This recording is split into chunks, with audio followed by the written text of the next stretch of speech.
Hello, everyone. I'm very happy to have with us a person who describes himself in a somewhat unique way, and I'm keen to hear what he has to say. He says, I'm an entrepreneur and a researcher. Well, welcome, Avinash Kumar. Let's listen to him. Let's see what he has to say. Over to you, Avinash. Yeah, thank you, Subodh sir, for having me on the Vidped. It's a pleasure to connect with you, and I've actually followed a lot of your content also via LinkedIn and all, and it's a great opportunity. I see this here to share what I do. So I'm actually, I mean, yes, I identify myself as an entrepreneur and researcher who actually works in the intersection of the water and sanitation. Uh, now, uh, if you see in terms of my academic training and all, I draw my uh, learnings and my skills and all are basically planted in the areas of urban and regional planning. So back when I was in my 12th standard and all, I was visualizing trying to become enter the area of become an architect basically. And back then I was fortunately came across this syllabus book of what it would be like if I were to do planning, so bachelor's in planning.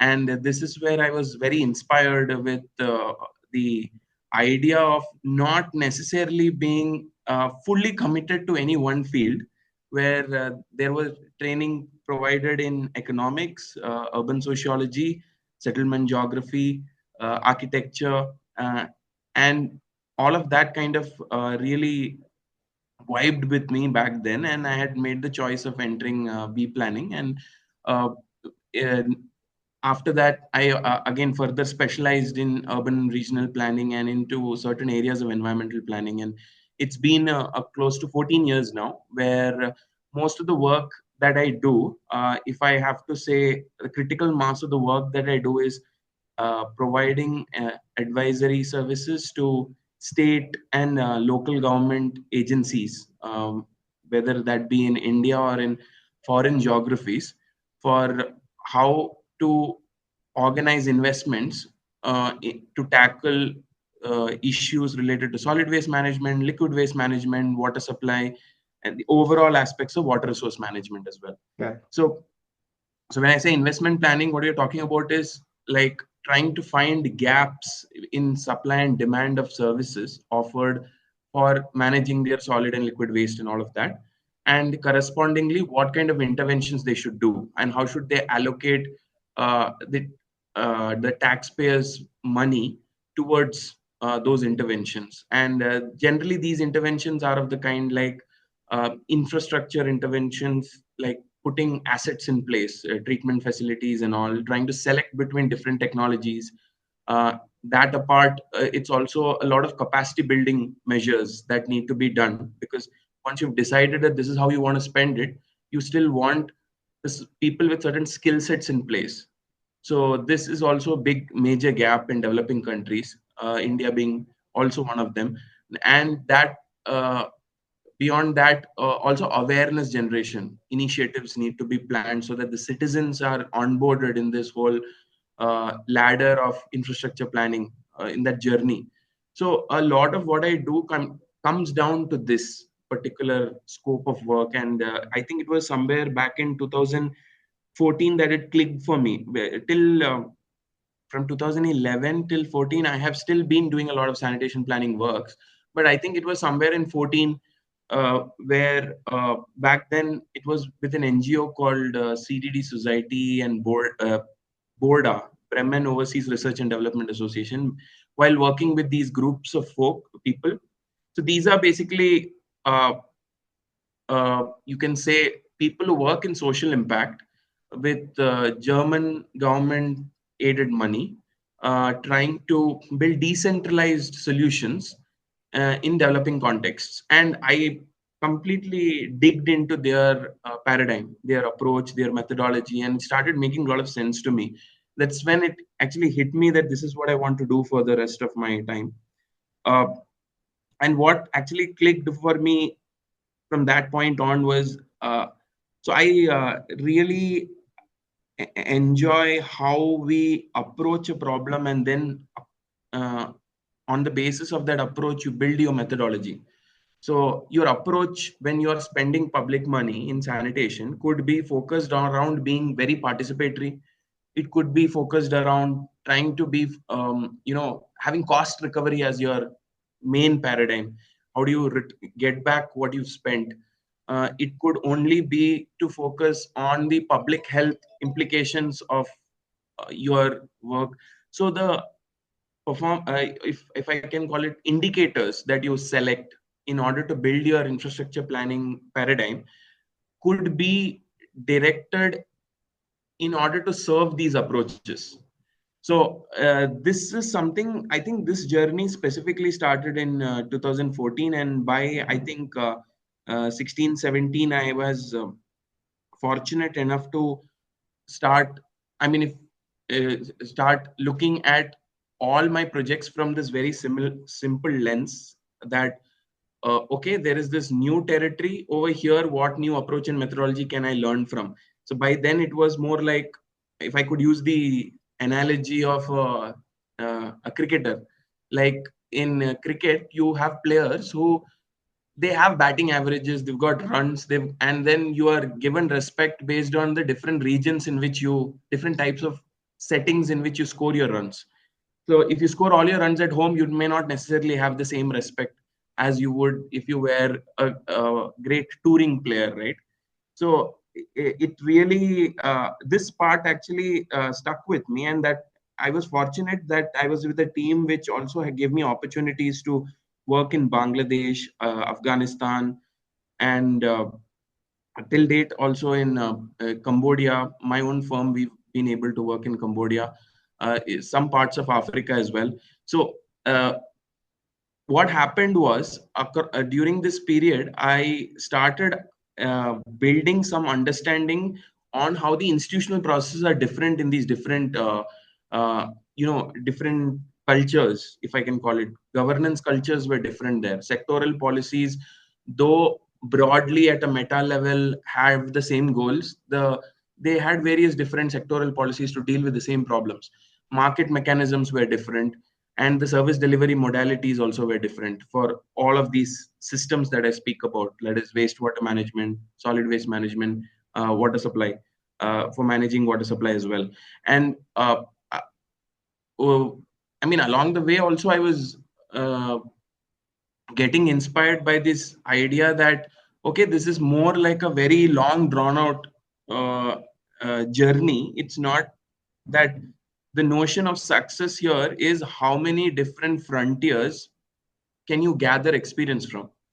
And this was pretty clear from that point onwards. So like till date I've worked in a lot of cities here in India, and uh, we had the opportunity, a very disrupting opportunity was working in Bangladesh for in 2014 actually, where 31 cities in Bangladesh, that's where I also kind of met one of my very important mentors, who was helping us program an ADB investment opportunity for 31 cities. And so basically the idea was, in these 31 cities, wastewater management had to be reorganized with a certain fund offered to us, which we need to use to do feasibility studies, surveys, and studies around the country.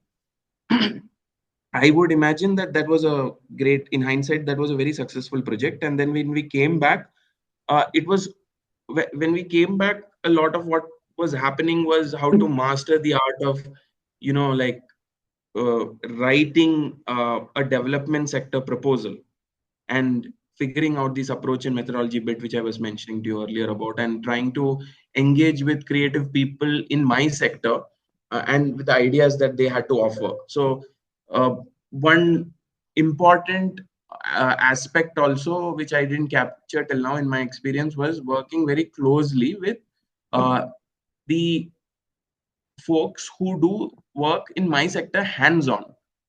I am a planner, so I am a little more meta level thinker. But it was very particular for me that I work with environmental engineers and folks who work at the site, who understand the uh, physical implication of manifesting these solutions. And because those I felt would inform me how to make my indicators more true and more real, as opposed to, I mean, while engaging with other planners who were more oriented towards the policy side of things, I realized that yes, there is a macro level focus. Uh, there is a lot of value that they're bringing to the picture, but there is a lot of things that they miss on the implications of physically implementing a solution. So when you uh, so I worked with a team which were mostly very hands on.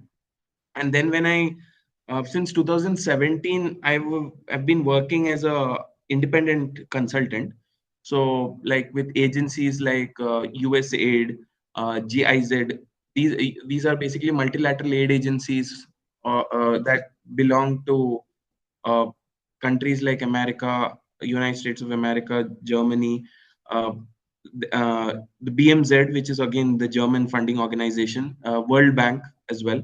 So through the course of my experience, I was involved with a lot of these uh, mandates which multilateral aid agencies of these kinds used to onboard consultants like me in order to do sanitation planning, solid waste planning, and all in these countries. Back in 2018-19, I was speaking to certain close collaborators with whom I often worked as a consultant and all.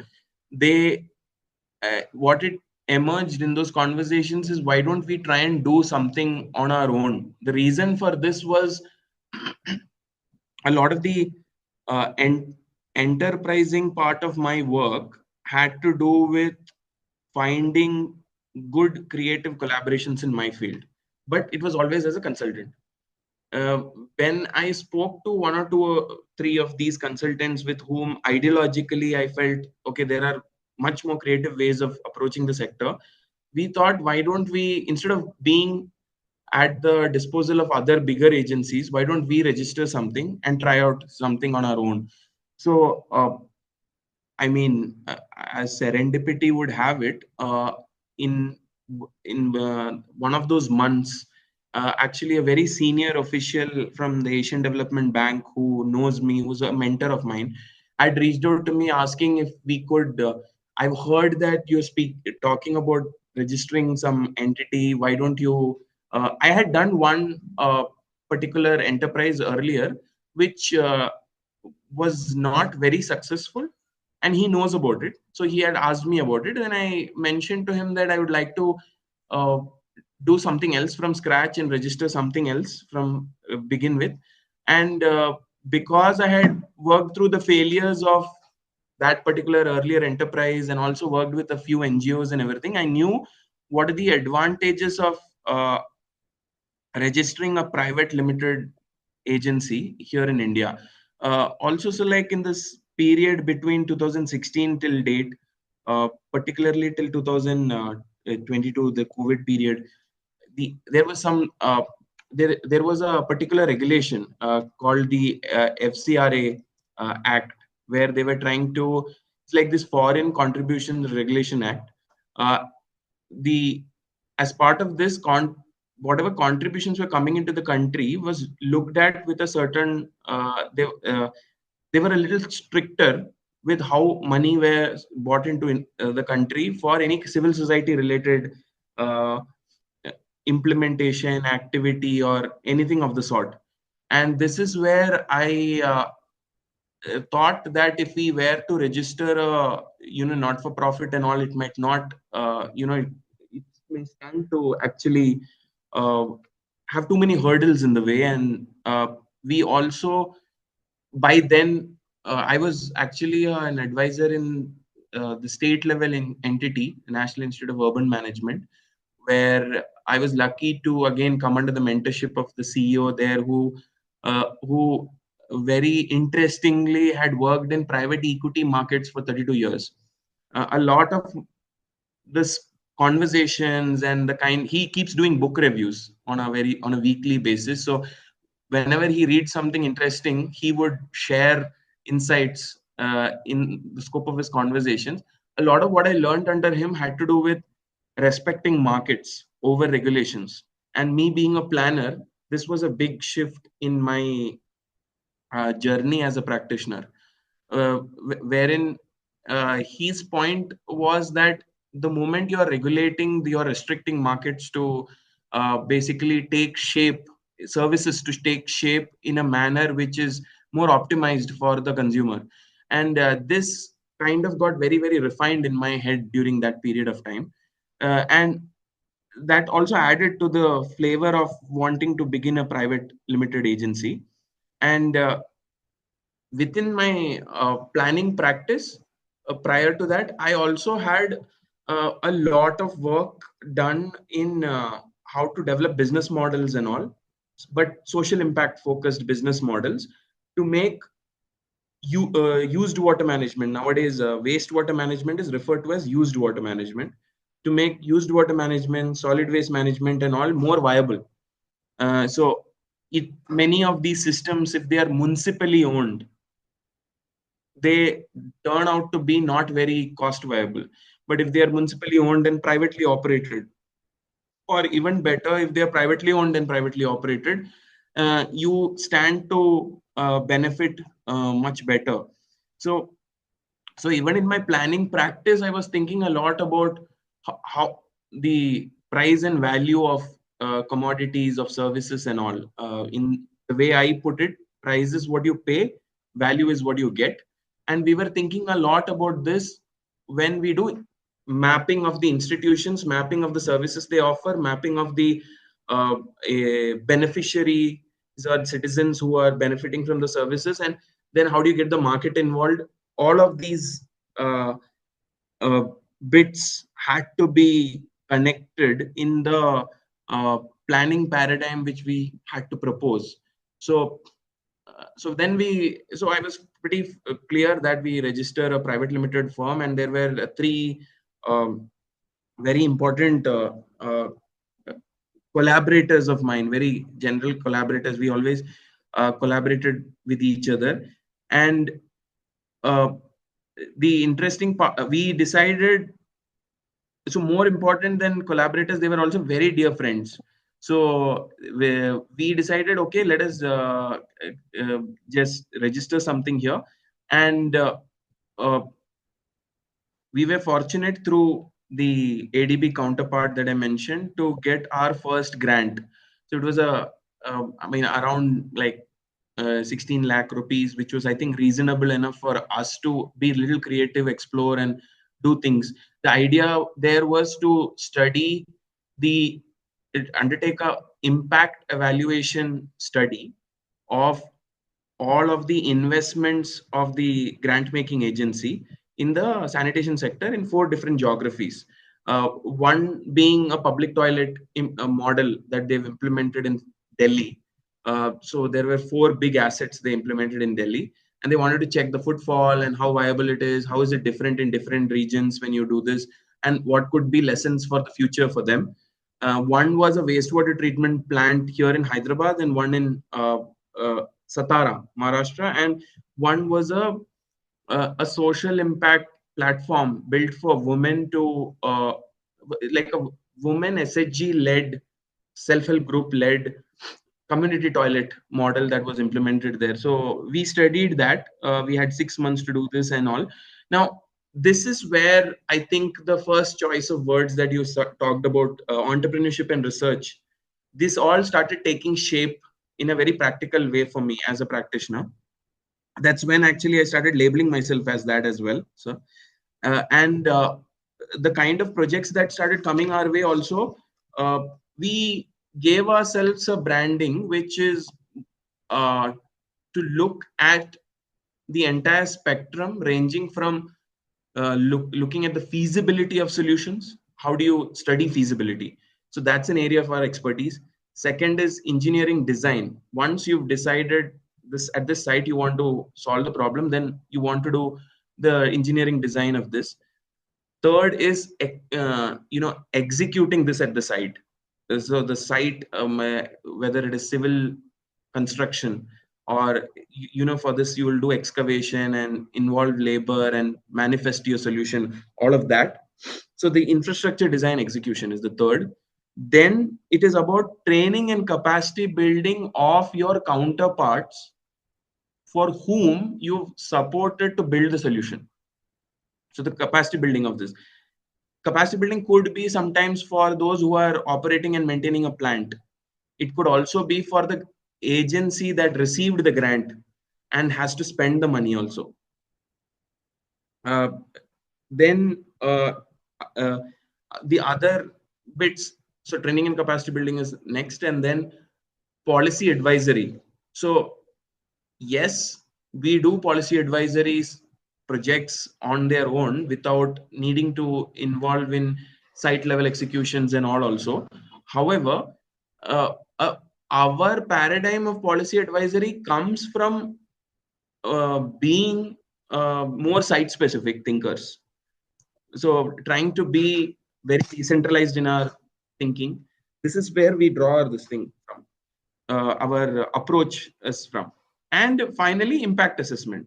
So across this, we treat it like an infinity symbol, if you will, where in the portfolio of hashtag per capita, I mean, our website is also out there. What people will notice is that we operate across the spectrum of stages. And once you do policy advisory, then again you're bothered about feasibility for a new solution and the engineering design of that solution, and then executing that solution and capacity building again.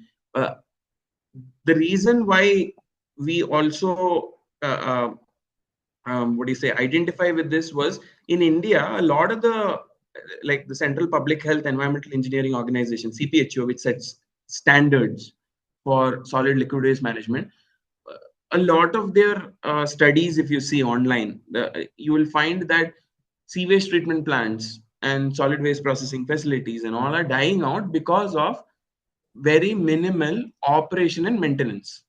The maintenance specifically is very bad, and the operational level uh, discrepancies, issues, and when you think as a private FMCG company, or as a private firm that is selling services, you are thinking about user preferences, right? You are thinking about how the consumer would be bothered about your the service delivery angle. That level of thinking is not there. So the whole uh, paradigm that informs of my practice, and also the ideology behind my agency, is to try and keep pondering on how can the most decentralized approach be taken to managing solid waste, liquid waste, all of these matters. And when you if I were to take the choice of words on how to do it, we are talking about treating, conveying, and treating wastewater as close to the source as possible. So in some situations, you might take it further away from the source, but those reasons would be elements like physiographic constraints. It could be, it has to be something very reasonable, which you can feel as a person who's spending the money, or even as a beneficiary who is going to use the service. But a lot of those narratives which come into the approach and methodology of spending money become hogwash. It's just murky. It is censored in the terms of expertise. Okay, so I would be called upon as a, okay, you're an expert. You have so many years of experience and all. I do not think I'm an expert in any way. It is just newer and newer ways of learning on how to convey, treat wastewater. For that, you have certain approaches and methodologies which you're learning from. Like it's back in 2018 or 19 where I realized that a lot of the projects that I'm doing, that what me, my collaborators, what we implement, uh, there are approaches to this. Like I mean, if you can bear with me on these heavy technical terms, like they've got something called this IWA Sanitation 21 framework. There's something else called the clues participatory planning approach for city sanitation planning. Something in the recent past that has come because of the advent of the Bill and Melinda Gates Foundation. They give a lot of money in the sanitation sector here in India. They have something called, which the World Bank also propagated a lot, called the citywide inclusive sanitation approach. Now, each of these approaches, what has happened was, unassumingly, while working on different approaches in different geographies, what I realized that there is a certain agenda being propagated in different approaches. So one approach, like I earlier said, is like the clues approach, which came from EWAG, ETH Zurich. ETH Zurich has a important think tank, which is a major contributor in our sector in water and sanitation. It's called EWAG. It's a Swiss Federal Institute for Water Sanitation. They approach this as a very participatory paradigm, like right from the starting, the inception of a project, to sharing the baseline. When you do an assessment of all the baseline indicators across, so the way it's looked at in the sector is the household, how you collect and convey the waste or wastewater, how do you treat it, how do you dispose it, uh, or reuse it potentially. So across each segment of the service chain, it's a very systemic systems thinking paradigm. You will have indicators for each segment of the service chain. So the EVAG approach was very participatory oriented, that at each stage, whatever you capture data, you should try to get the stakeholders involved to own up this information and share better feedback. So the projects were long and drawn out. Similarly, the CWIS was one of the first approaches that brought about the idea of looking at people with like gender inclusion, focusing more on gender inclusion, focusing more on people with disabilities and all, and trying to bring them into the mainstream.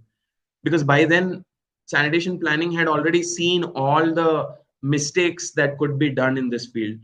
So, unassumingly, while doing these different approaches, we realized that okay, some approaches focusing too much on financing, some approaches are focusing too much on participation, some are focusing too much on the inclusive side of things. How at the policy level, how do you get them more included? So we actually got a little more liberated in the way we approach our projects. Like if you see the some of the uh, so like a year back, we developed one solution where, so we believe a lot in focusing on nature based solutions, trying to mimic nature. I wouldn't claim that we were the first of our kind to do this or something. Agencies in the sector, like there's something called CDD Society, Consortium for Dewards Dissemination. It's a long drawn out name. CDD Society, then Borda, the German NGO which I mentioned earlier, they kind of brought these ideologies to India. Uh, they were, you can say, they could draw back their legacy. These technologies could draw back their legacies to the energy crisis in the 70s, after which certain communities wanted to be more hands-on with the way technologies get implemented. So we had conceived one technology which is hybrid, which is partially mimicking nature but also partially taking advantage of these electromechanical systems to do aeration and all in wastewater, so that we have the best of both worlds. This had won a prize, and we were lucky to also implement the solution after the prize was awarded to us in certain geographies. Here in India, there is one, and now in Ethiopia, we will be implementing one.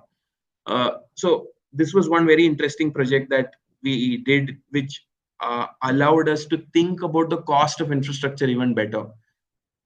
The other, a lot of the work that comes our way, stuff which I do, is around social impact. The When I say social impact, what I mean is like doing impact assessment actually. So doing impact assessment of CSR investments in the sector. Generally, they would call us to evaluate.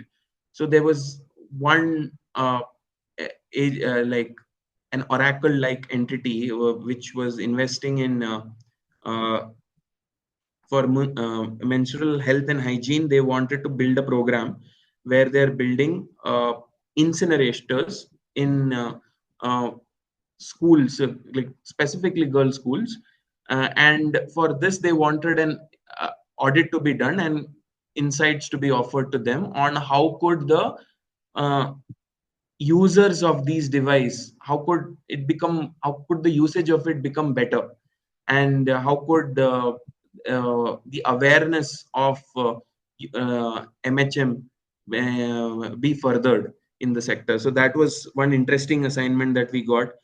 So these are slightly offbeat assignments which have helped us kind of think, even broaden our thinking even more, and build internally certain programs on how to influence the sector positively.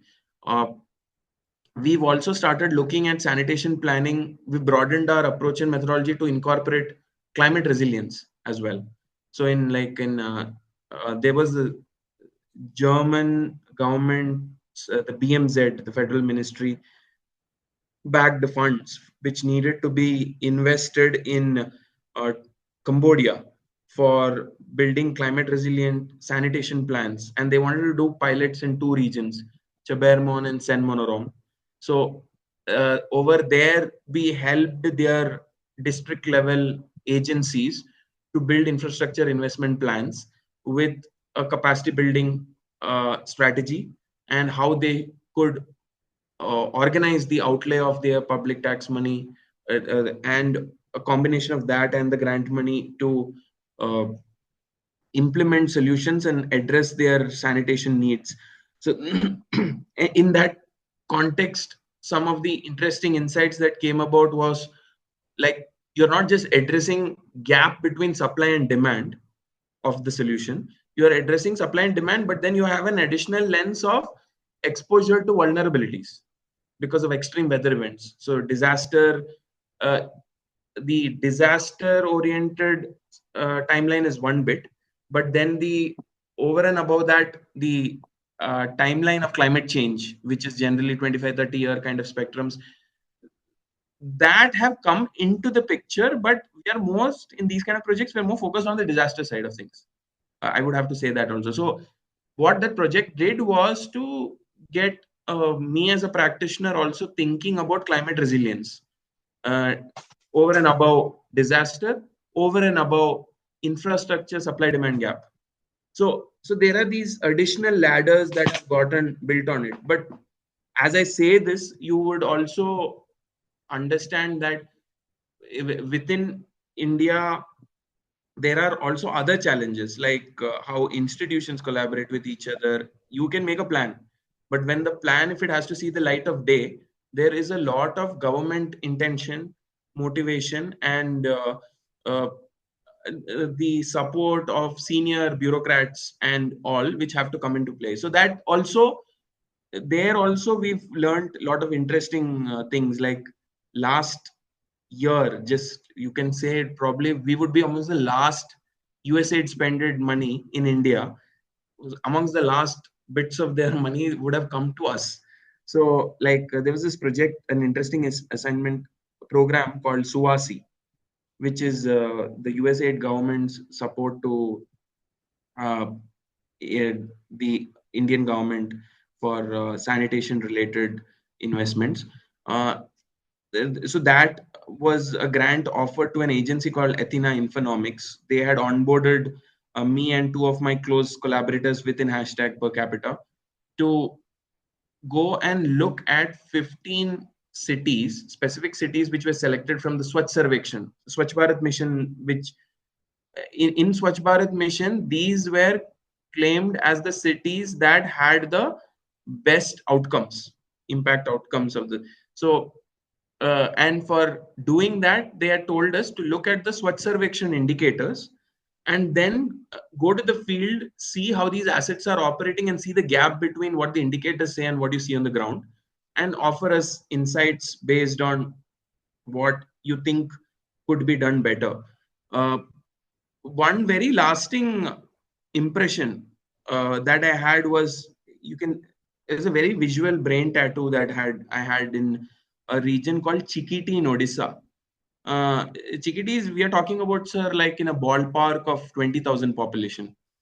So when you look at Indian cities, you have these class 1, 2, 3, 4, 5 class cities, which are all falling under the population of 1 lakh or below. And then you look at 1 lakh to 10 lakh as one type in terms of settlement morphology, in terms of the municipal budgeting, in terms of uh, uh, the institutional architecture and all. No, they'll be very unique. Below 1 lakh, 1 lakh to 10 lakh, 10 lakh and above. Uh, 10 lakh and above cities will generally have a tendency to agglomerate, grow much larger, right? So the uh, market forces there will be quite different. In Chikiti is the smallest of the small. So we are talking about 1 lakh below population, but in that 20,000. So uh, they had there is this Garima scheme that the Odisha government has implemented, and a very small town of this stature was able to integrate all the Swachh Sarvekshan and their Swachh Bharat related goals. They integrated it with the state government's other initiatives, these Manrega type initiative, Garima kind of initiatives, and all, to make it very symbiotic, so that one program serves the other program. That kind of a system. And uh, yeah, there might be a lot of details in this which may not come out in my conversation. In it might not come out in the way I looked at it, but a very lasting impression came from the fact that this was the cleanest composting facility I've seen in India. Okay, of such a small time. And then you had all the women self-help group workers, where uh, some would claim that it could be because the audit is underway, so they might be in place. But Chikiti has been featured in a lot of other case studies. And not only Chikiti, most urban local bodies in Odisha is, Chikiti is basically like the flag bearer here, but all the urban local bodies in Odisha uh, are have come about as a great example of, you can be really small but still achieve these infrastructure outcomes and goals that are uh, defined at these very higher rungs of policy. So the fact that I've some of the areas which interest me also in my sector are also about how the notion of some very simple philosophical notions around work ethic.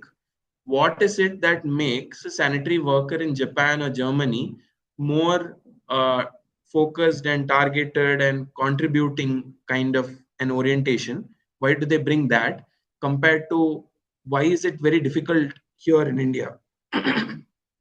And a lot of it is, after all these years of experience, a lot of it is there to see. You can review the contractual agreements and all and see how the benefit sharing is being done between the contractor and the workers and the government and the contractors and all, and see why there is a certain stage of the sanitation ladder that we are stuck at, or why wouldn't we be able to go up. Because within our country itself you have some excellent case studies of certain cities which are exceptionally clean, because these roles and responsibilities for uh, how the, the financing, how that cost sharing is done for collecting, conveying, treating, disposing and reusing waste, uh, so how that is done. There are enough examples to show that we are not very far behind. And uh, in our case, in the case of my agency and my own self, we are still using every assignment to find ways of figuring out what could be a smarter way to figure out these solutions. Like, if uh, so we've got into also some area called lake rejuvenation.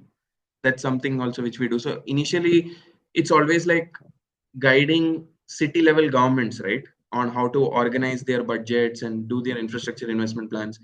Then it became about looking at these assets and providing solutions for how to create solutions of infrastructure, uh, like sewage treatment plants, composting facilities, and all. Now, this has been now 3 years where we've had a practice of focusing only on lake rejuvenation as a mutually exclusive kind of assignment. Excuse me. So in this area of practice, it started off with one particular assignment where the Hinduja Foundation actually had set aside some funds to clean up a particular lake in Hyderabad, and in that process, we develop our own lake management, like a paradigm, like an approach and methodology on how we would like to do it. We built capacities then within the agency to look at how flow measurement is done into lake water bodies, to study the quality of the effluent entering lakes, looking at how the settlements around the lake influence the pollution in the lake, and also looking at what doesn't meet the eye, like the ownership of the lake is in with who. And institutionally, if you were to organize ownership of the lake in a certain way, could that improve the quality of the rejuvenation, those kind of things. So right now, we have something in pipeline in this regard. Like we've done this similar projects in 2 3 other geographies, and now there's this US based not for profit called the Nature Conservancy. Yeah, they've want we were in talks with them, and we were able to flesh out a research proposal where we will be looking at 13 lakes in Hyderabad, and we would be looking at them not just from the traditional indicators that are there in some text that are there in the governing the government's KPIs, the indicators, but we will look at what IUCN, the Ramsar Convention, and all would be also bringing to the table. So here we are looking at very innovative. For us, this is a lot of innovative thinking. What we're looking at is like biodiversity indicators also, where so one interesting thing what we learned while doing this was that every lake wetland uh, in Hyderabad, for instance, they've got three kinds of boundaries. One is what they call the Shikam boundary, which is where the biodiversity kind of exists. Okay, and then the second is this revenue boundary, which you will find in village cadastral maps, municipal revenue maps. Okay, that's based on ownership. And then the third is that of the uh, that third boundary is based on the FTL, full tank level. So in government conversations, the focus is only on full tank level, whereas they're not focused on the biodiversity bit. And the revenue department is the most powerful department in a lot of these projects. So they try to stay away from them by not incorporating the revenue boundary related conversation. So they just stick to the FTL. So here, what we're doing is we're trying to map all of these, and our we so the project mandate is only to look at uh, the catchment, how it's changing, how the biodiversity is affected. So we have a biodiversity consultant and expertise on board. There's a very important agency in Hyderabad which is also bringing some expertise in specifically in the biodiversity side of things. And the third bit is about the water, like the quality of water, the quantity of water at the inlet channels, and the settlement categorization around the water body. So, using all this, we've gotten a little ambitious. We are in the process of wanting to build a lake information system as well, using this, wherein you can build a you. We want to show a use case for a dashboard, and uh, I think this is where we have something a little cutting edge to offer. Where we are, what we are telling here is, can water and its pollution, can waste and its pollution as an indicator be as democratically available to citizens, and can you get them as interested to it as air pollution and temperature? So it's not that the government will guard citizen from finding out the temperature of their land, right? Yeah, so can wastewater and all entering your lakes and all, can you democratize this space also to that extent? And for that, I think it's important that organizations which work in this intersection will have to put their own funds also to build this dashboard. So we are collaborating actually with uh, IT agencies also for building this capacity. So we will bring the domain expertise and uh, understanding on the know-how of what are the indicators, what is the architecture of this ecosystem, but they would help us build it. So this is one very interesting area which I'm looking forward to as part of my work with hashtag per capita. And that apart, there are so many other every project, to be honest sir, like every project which comes my way in the sector uh, will have the traditional keywords of sanitation planning, capacity building and all of that, but each project, what I've noticed is, has a, the stakeholder is human. So the human behavior in different geographies is very different, and there's a reason why something works here and it doesn't work there.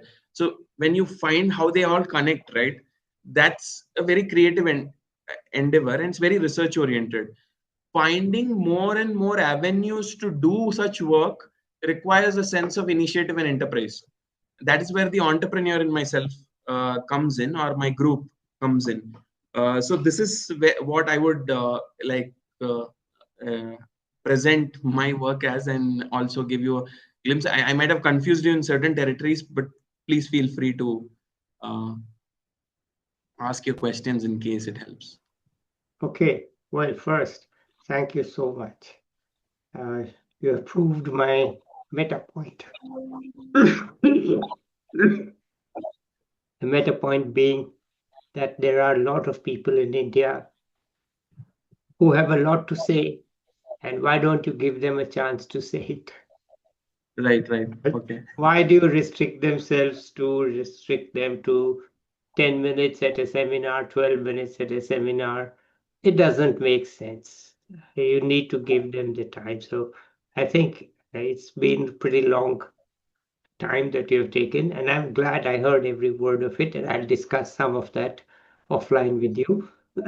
But for the time being, could you just brief us a little bit about your school days, your youth? Where did Yes, you sir. where did you grow up? How did that influence you, if at all? So just a little bit on the personal Right. side. So I am ethnically from Kerala, sir, Okay. and uh, so I was born and brought up in a place called Al Khobar in Saudi Arabia. So there's a big expatriate community who lives in the Gulf, right, from Mhm. Kerala. So my father was an accountant who worked in a construction firm based there, and he had shifted to Riyadh. A lot of my childhood was in Riyadh, the capital in Saudi Arabia, Mhm. Mhm. and a lot of the I loved working in groups back then in schools and all. The main avenue for exercising that love was through cricket, games like cricket. I really enjoy cricket as a sport, and all the stories around the game influenced me a lot. And uh, I mean, it's one of those small collective efforts where you Mhm. would focus not necessarily on winning but also on saving a match. So Yeah. that really triggered me in my very young days. Yeah. And now whatever I used to engage in had a lot to do with being Indian also, but it was far away from home. Yes. And then when we used to come once a year, we used to come every year, spend a month, 1 month and a half here, and then go back to Saudi Arabia. There was a very strong you can say an emotional pulse, something which is felt but not, you don't know what it is, when a vacuum when I used to go back, because when I used to come here, friends, cousins and all, I would see them uh, being able to express themselves freely, go out to make purchases from the nearby store. All of this are unheard of in Saudi Arabia. Okay. Your parents do the shopping and Right. everything, and yeah, so friends are playing out in the streets, and all here. And so when I'm leaving, I'm realizing this divide, freedom being divide, right? Like, and when we left back in my 10th standard, so 11th and 12th, I came back here. Uh, uh, I was very particular about where I needed to study and stuff like that. I did, I mean, I was very young then, but I remember that all the top students would know which school they are going to after 10th if they're coming back from Saudi Arabia. So I was fortunate to land in a very good school here in Hyderabad Public School in India, in Begumpet, here in Hyderabad, sorry. And then it was, so all my childhood was again, it was not a co-ed school. So my 11th and 12th was entirely spent in understanding what it means to study with, while having girl students in the school as well. So a lot of the education became about that. Then the dynamics of group work and everything, Yeah. so I think played a very important part, because in back in school days, I was mostly a class monitor in my schooling days. And uh, one thing which I valued a lot about what I did was not writing anybody's name on the board or not complaining. So I used to get elected for that reason. But another important thing was always, and this I think influences what I do today also.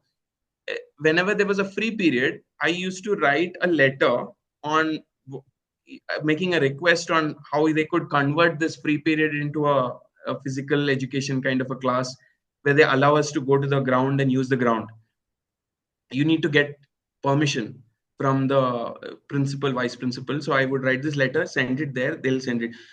I, I look back at that particular exercise as a memo writing exercise, which I Yeah. used to always value a lot. Yeah. And when I came to undergrad, uh, uh, I mean, I Hmm. could say fortunate that I did.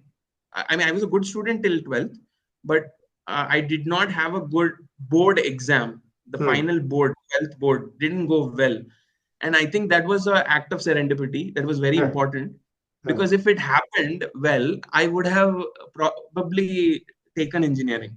Yes. Coming from a very South Indian household with a certain South Indian sensibility, what Yeah. happened was, when it turned out a certain way, and I was quite devastated the way it turned out, because I was a regular diligent student. Then I thought, why not take a bet at something you like? Because I had a habit, when somebody would ask me, what do you want to do, I would say I want to grow up and become an architect, because I was good at sketching. So the whole of 11th 12th was spent saying this.